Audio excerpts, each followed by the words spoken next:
دوستو، در باب اصطلاحات کی چھٹی قسط میں آپ کا استقبال ہے۔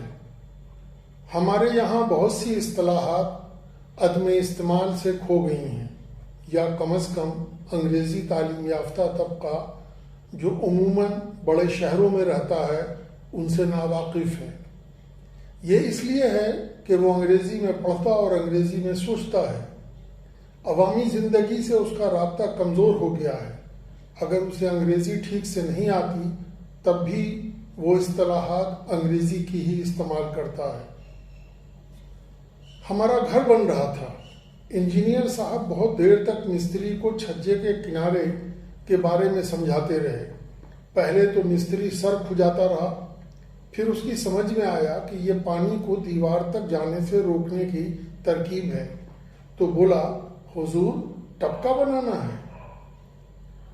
اسی طرح غسل خانے کی دیوار پر ٹائل لگاتے وقت انجینئر صاحب نے مستری سے کہا کہ ٹائل سیدھی نہیں ترچھی لگاؤ۔ مستری نے پوچھا، کیا پتنگ چال بنانی ہے؟ ایسی ہزاروں اصطلاحات اردو میں مستعمل رہی ہیں۔ ظفر الدین دہلوی نے اصطلاحات پیشہ ورانہ کو 8 جلدوں میں مرتب کر کے اردو کی ویسی ہی خدمت کی تھی جیسی وحید الدین سلیم نے وضع اصطلاحات کے اصول پر دنیا کی پہلی مبسوط کتاب لکھ کر کی، یا دہلی ورناکولر ٹرانسلیشن سوسائٹی نے ترجمے کے اصول و ضوابط طے کر کے کی تھی۔ ظفر الدین کی مذکورہ کتاب اس کلیے کی تصدیق کرتی ہے کہ زبان کی تشکیل عوام کے ذریعے کی جاتی ہے۔ حسب ضرورت الفاظ کو اصطلاح میں بدلنے کا ہنر بھی وہ خوب جانتے ہیں۔ ظفر الدین نے جن پیشہ وروں کی اصطلاحات کو 8 جلدوں میں مرتب کیا، ان لوگوں میں سے بہت سے ناخواندہ ہوں گے، مگر ان کی ناخواندگی ان کے اپنے اوزار و آلات، ارزاجات، مواد و مرکبات، غرض یہ کہ پورے عمل کے لیے سہل، سبک اور چست اصطلاح وضع کرنے میں مانے نہیں ہوئی۔ گزشتہ 150 سال سے بھانت بھانت کے پیشوں کی اصطلاحات کو جمع کرنے کا کام کیا جاتا رہا ہے، یہاں تک کہ ٹھگی کی اصطلاحات کو بھی جمع کر لیا گیا، مگر اب ہم نہ صرف اس کام کو آگے بڑھانے میں سست ہیں بلکہ اپنے اکابرین کے کارناموں کو یاد رکھنے میں بھی کوتاہی کر رہے ہیں۔ نتیجے میں نئے افکار کو اردو میں بیان کرنے میں دقت ہوتی ہے تو انگریزی اصطلاح کا سہارا لیتے ہیں۔ اکثر اس میں پنہا تصور سے خود بولنے والا واقف نہیں ہوتا ہے، اس لیے اس کو اردو میں لکھنا پڑے تو غلطی کرتا ہے۔ اس کی کئی مثالیں پیش کی جا چکی ہیں۔ ایک مثال پر اور غور کرتے ہیں۔ انگریزی کی 2 اصطلاحات ہیں، پلانٹ اور سیپلنگ، یہ عام استعمال میں ہیں۔ اردو میں ان دونوں کے لیے پودا لکھ دیا جاتا ہے۔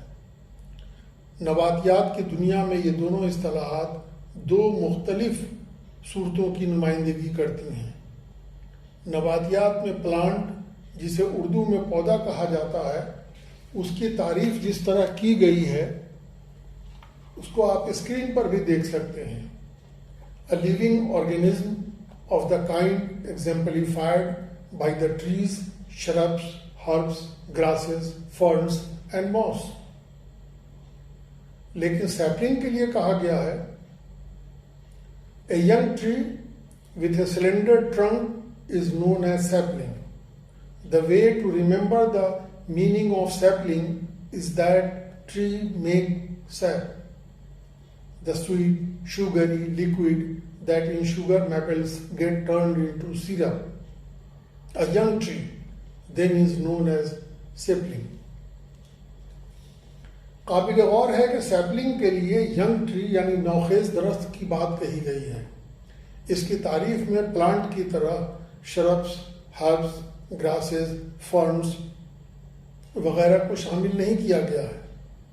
اس کو بطور خاص ایک نوخیز درخت کہا گیا ہے جس کے نازک تنے میں سیپ یا رس بھر جاتا ہے، تو اسی کی مناسبت سے اسے سیپلنگ کہا جاتا ہے۔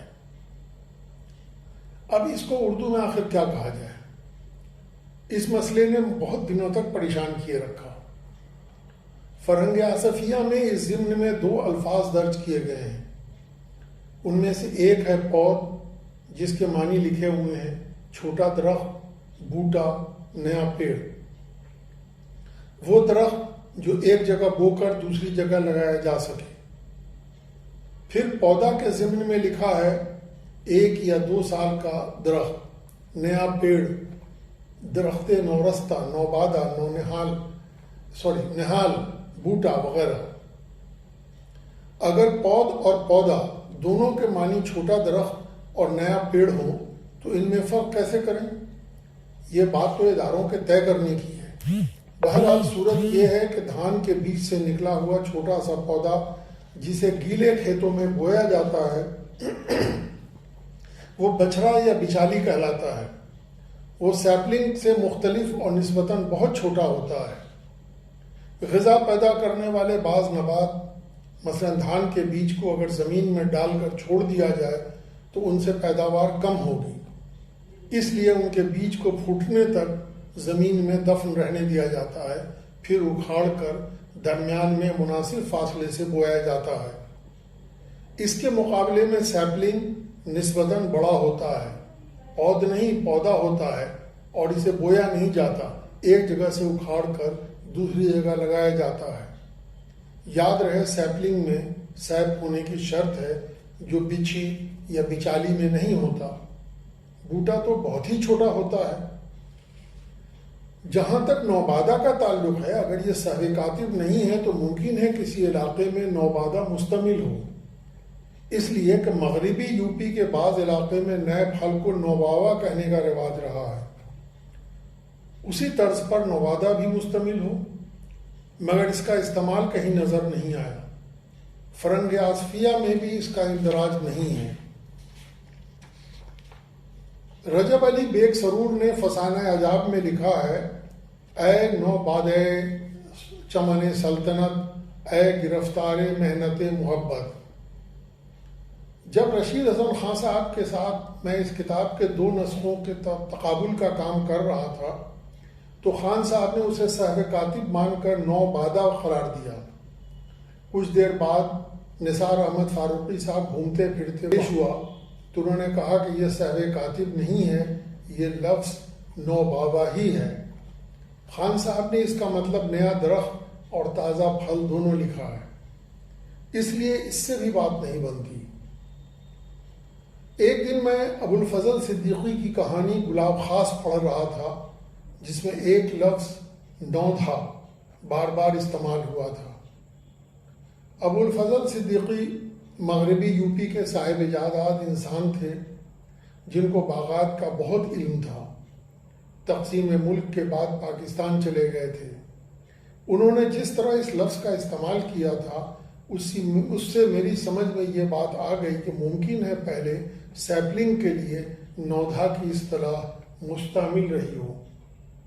تصدیق کے لیے میں نے اسے لغات میں تلاش کرنا شروع کیا. فرہنگ آصفیہ میں اس کا اندراج اس طرح ملا، نودھا یعنی نیا پودا، نیا لگایا ہوا باغ. مجھے سیپلنگ کے لیے یہ لفظ فوری طور پر کارآمد معلوم ہوا. میں نے اسے اصطلاحات.com میں اس وقت تک کے لیے درج کر دیا جب تک کہ کوئی بہتر اصطلاح سامنے نہ آئے. ایک اور مثال پر بات کو ختم کرتے ہیں. اردو میں ٹیکس کے لیے محصول عرصہ دراز سے مشتمل ہے. پاکستان میں معاشیات کی جو اصطلاح سازی ہوئی اس میں یہی لکھا گیا ہے. بر صغیر کا ہر مترجم یہی لکھتا آیا ہے، مگر ترقی اردو بورڈ کی معاشیات کی فرہنگ میں اس کو ٹیکس ہی لکھا گیا ہے. لیکن مسئلہ صرف ایک اصطلاح ٹیکس کا نہیں ہے. مالیات کی متعدد اصطلاحات اس سے وابستہ ہیں، مثلا ٹیکس، سیس، آکٹرائے، ڈیوٹی وغیرہ. ٹیکس کے لیے محصول مشتمل رہا ہے اور آکٹرائے کے لیے چنگی. اسی طرح ڈیوٹی کے لیے پاکستان میں عائدہ اور ضربیہ لکھا گیا، مگر سیس کے بارے میں وہاں بھی کوئی واضح بات سامنے نہیں آئی. اپنی کتاب کے لیے 18ویں صدی کی بہت سی دستاویزات کو پڑھنے کی ضرورت پیش آئی. ان میں ایک اصطلاح بار بار نظر آئی، وہ ہے ابواب۔ اس کے سیاق و سباق پر غور کیا، اس سے تشفی نہیں ہوئی تو زرعی نظام اور مالگزاری کی تاریخ کے آخر میں چھپے ہوئے فرہنگ میں ڈھونڈا، پتہ چلا کہ 18ویں صدی تک یہ اصطلاح سیس کے معنوں میں مستعمل رہی ہے۔ یہ سب اسی کوتاہی کا نتیجہ ہے کہ ہم نے مستعمل اصطلاحات کو جاننے کی جستجو نہیں کی ہے۔ تساہل پسندی کا یہ عالم ہے کہ ہمارے بعض کرم فرما اصطلاحات.com سے رجوع کرنے اور اس کی کمی یا خرابی سے ہمیں مطلع کرنے کے بجائے فون پر پوچھ لیتے ہیں۔ کچھ دن قبل ہمارے ایک کرم فرما نے فون پر کہا کہ اردو میں تو اسٹیٹس کو کے لیے کوئی متبادل نہیں ہے، تو کیا اس کو اسٹیٹس کو ہی لکھ دیں؟ میں نے عاجزی سے کہا کہ عدالتی کارروائی میں جگہ جگہ علی حالہ ہی لکھا ہوا ملتا ہے، جس کا مطلب ہے بدستور، بحالت سابق، اسی طرح جوں کا توں وغیرہ۔ اگر یہ عدالتی اصطلاح علی حالہ ہی قابل اعتراض نہ لگے تو اسی کو استعمال میں لائیے، مگر ایک احتیاط کے ساتھ کہ اس میں لام کے بعد یہ نہیں لکھنا چاہیے، ورنہ یہ لفظ حالہ ہی کے بجائے حالیہ بن جائے گا، جس کا مطلب ہوگا